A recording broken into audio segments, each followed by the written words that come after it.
Hello, आज के video में हम लोग बात करेंगे दुग्ध विज्ञान की, अर्थात दोस्तों डेयरी साइंस है उसके बारे में बात की जाएगी।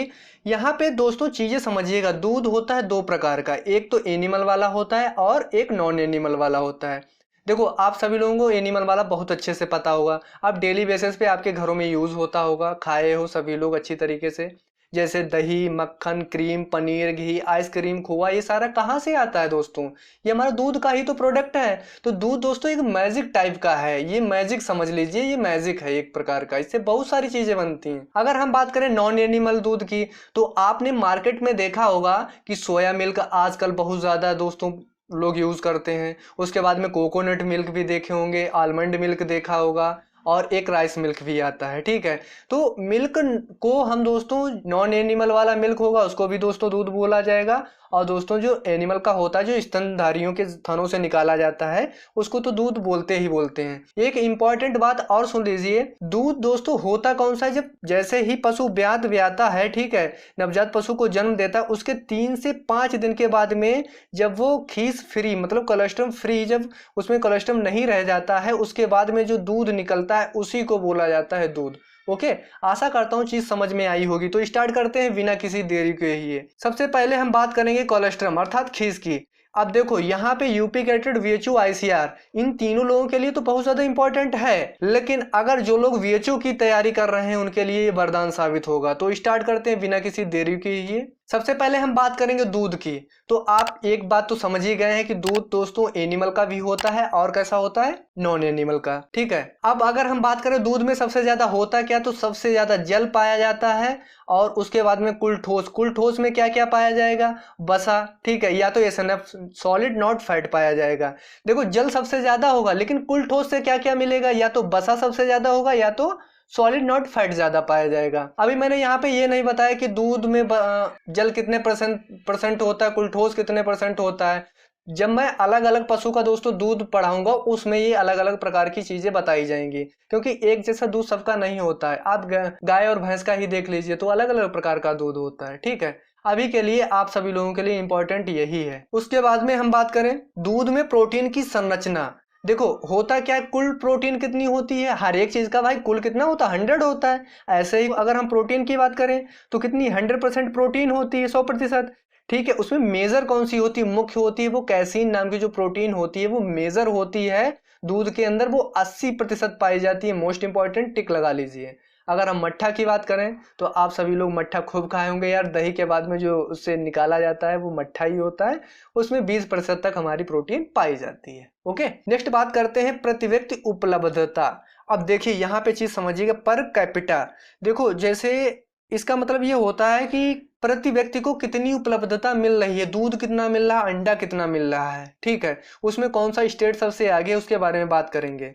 अगर हम दूध की बात करें तो आप सभी लोगों को पता है कि दूध उत्पादन में हमारा जो उत्तर प्रदेश है सबसे आगे है। ठीक है, सभी लोगों को ये बात पता है, लेकिन दोस्तों क्या देख पा रहे हैं कि यहाँ पे उत्तर प्रदेश का नाम ही नहीं लिया गया, क्योंकि उत्तर प्रदेश की जनसंख्या बहुत ज्यादा है। ठीक है, लगभग 22 करोड़ है दोस्तों।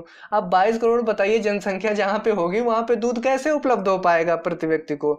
उत्पादन तो हो रहा है, लेकिन प्रति व्यक्ति उपलब्धता नहीं है इसकी, तो ये चीज याद रखिएगा।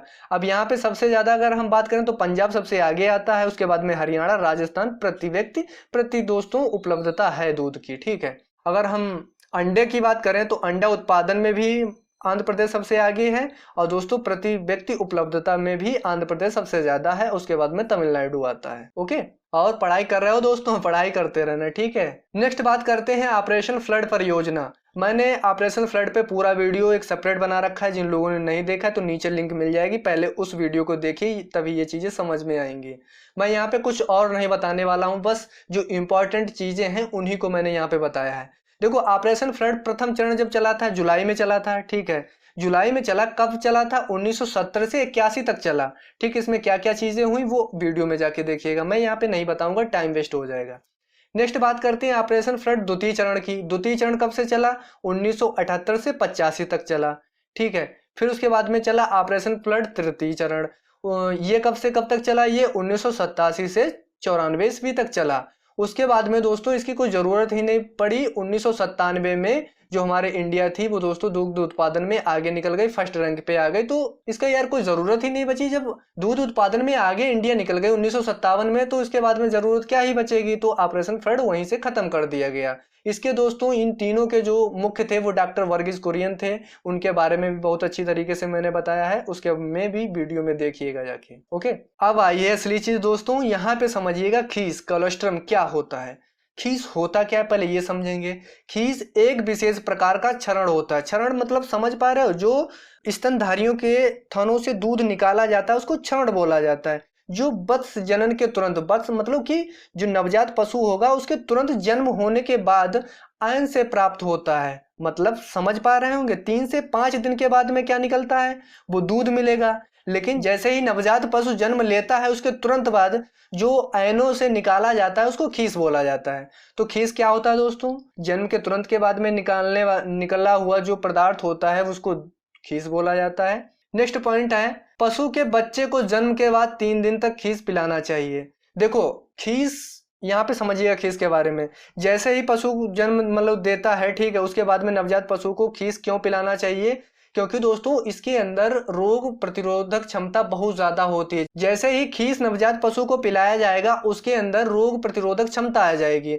वो जैसे देखो होता क्या है, जैसे माँ के पेट में होता है नवजात पशु, तो वहां पे इन्वायरमेंट अलग होता है, वहाँ की दोस्तों एरिया होती है, जो वहाँ का वातावरण होता है वो अलग होता है। और जब बाहर आता है, माँ के पेट से बाहर आता है, तो वहाँ का दोस्तों अलग वातावरण होता है।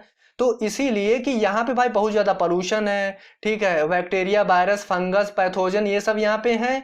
तो क्या होता है, उन सारी चीज़ों से लड़ने के लिए खीस बहुत ज़्यादा इंपॉर्टेंट होता है। तो उसको 3 दिन तक लगातार पिलाना चाहिए खीस, जिससे कि वो रोगों से लड़ने की उसके अंदर क्षमता आ जाए। नेक्स्ट बात करते हैं, खीस नवजात शिशु के लिए चेचक तथा रोग प्रतिकारक के रूप में महत्वपूर्ण कार्य करता है।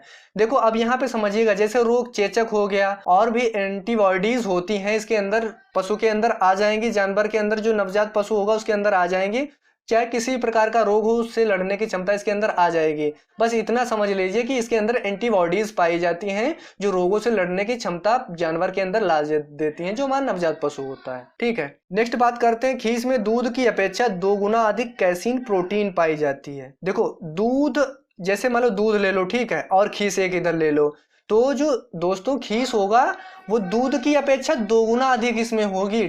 आशा करता हूँ समझ में आ रही होगी बात, कैसीन प्रोटीन पाई जाएगी। नेक्स्ट अगर हम पॉइंट की बात करें तो खीस में दूध की अपेक्षा 2 से 6 गुना अधिक एल्ब्यूमिन तथा 12 से 15 गुना अधिक ग्लोब्यूलिन प्रोटीन पाई जाती है। देखो खीस में 2 प्रकार की प्रोटीन पाई जाती है, एक ग्लोमीन होती है, एक ग्लोब्यूलिन होती है। ठीक है, अगर हम एल्ब्यूमिन की बात करें तो ये 2 से 6 गुना अधिक पाई जाती है दूध की अपेक्षा। अगर हम ग्लोब्यूलिन की बात करें तो ये 12 से 15 गुना अधिक पाई जाती है। तो क्वेश्चन यहाँ पे आपसे एक ऐसे भी पूछ लिया जाएगा कि बताइए एल्ब्यूमिन और ग्लोब्यूलिन की अपेक्षा सबसे ज्यादा कौन सी प्रोटीन खीस में पाई जाती है, तो याद रखना 12 से 15 गुना अधिक ग्लोब्यूलिन प्रोटीन पाई जाती है खीस के अंदर। नेक्स्ट अगर हम पॉइंट की बात करें तो खीस में दूध की अपेक्षा 9 गुना अधिक कैरोटीन तथा 17 गुना अधिक लोहा पाया जाता है, या फी अर्थात। देखो अब खीस में 9 गुना अधिक कैरोटीन पाई जाएगी दूध की अपेक्षा, ठीक है, कैरोटीन के कारण ही दूध का दोस्तों कलर होता है पीला, ठीक है, और कैसीन के कारण कैसा होता है, सफेद होता है। ये सभी तो बातें आप सभी लोगों को पता है ना। और अगर हम बात करें दूध की अपेक्षा, अगर हम आयरन की बात करें तो खीस में 17 गुना अधिक पाया जाता है। तो यहाँ पे टिक लगा लीजिए या अपनी नोटबुक में लिख लीजिए, इंपॉर्टेंट डाटा है, 17 गुना अधिक लोहा पाया जाता है, पूछा हुआ यूपी कैट में क्वेश्चन है दोस्तों। नेक्स्ट अगर हम बात करें खीस दूध की अपेक्षा अधिक पीला होने का कारण, उसमें कैरोटीन। देखिए कैरोटीन के कारण दूध कैसा होता है, पीला, कैसीन के कारण कैसा होता है, सफेद होता है। और कैरोटीन सबसे ज्यादा गाय के दूध में पाई जाती है, कैसीन भैंस के दूध में पाई जाती है। ओके, जेंथ्रोफिल यहाँ पे लिखा है, लेकिन मोस्टली दोस्तों ये पूछा जाता है कि पीला किस कारणवश होता है, तो दोस्तों कैरोटीन के कारण होता है, ठीक है, वह जेंथ्रोफिल के कारण होता है। अगर हम बात करें अधिकता तथा गुलाबी रंग का कारण, उसमें रक्त का कुछ भाग मिल जाता है। अगर जैसे कोलोस्ट्रम है या खीस है, वो कैसा है दोस्तों, आपको ज्यादा गुलाबी रंग का दिख रहा होगा तो उसमें समझ जाइएगा कि उसमें क्या दूध के कुछ दोस्तों भाग मिला हुआ है, ठीक है, रक्त के कण मिले हुए हैं, तभी ये दोस्तों कैसा है, गुलाबी रंग का है। खीस कभी कभी गुलाबी रंग का होता है। और दोस्तों खीस क्या है कि आप सभी लोगों ने तो खाए होगा खीस, आपने देखा होगा जैसे बच्चे को जन्म देती है माँ उसकी, फिर उसके बाद में जो पिया मतलब उसको पिला दिया जाता है, पिलाने के बाद में निकाल लिया जाता है बचा हुआ खीस। फिर उसके बाद में तो क्या होता है कि जैसे नहीं डेले टाइप के बन जाते हैं छोटे छोटे से, फिर उसको बड़े चाव से खाया जाता है। मैं तो दोस्तों गाँव का हूँ तो बहुत अच्छी तरीके से खाया हूँ, आप लोग भी खाए होंगे यार। ठीक है, ये तो दूध के यार प्रोडक्ट है, कौन नहीं खाता है। नेक्स्ट बात करते हैं खीस में पोषक तत्व, मोस्ट इंपॉर्टेंट डाटा है, ये तो आप सभी लोगों को याद करना ही पड़ेगा। इसमें पहली बात पढ़ाने वाला कुछ है नहीं, बस बताया दे रहा हूँ, ये आप सभी लोगों को ही याद करना पड़ेगा। देखो दूध का अलग डाटा होगा लेकिन खीस का अलग है, तो यहाँ पे अभी खीस का पढ़िए। खीस में कितनी वसा होती है, 6 से 7% होती है। अगर हम प्रोटीन की बात करें खीस में तो 14% होती है। अगर लैक्टोज की बात करें तो लैक्टोज दोस्तों होता क्या है, एक प्रकार की ये शुगर होती है जो खीस में पाई जाती है, और दूध में भी लैक्टोज शुगर पाई जाती है, मतलब शर्करा पाई जाती है। ठीक है, तो खीस में लैक्टोज कितनी पाई जाएगी, 2 से 7% पाई जाएगी। अगर कुल ठोस की बात करें तो 23% पाया जाता है। Thank you for watching.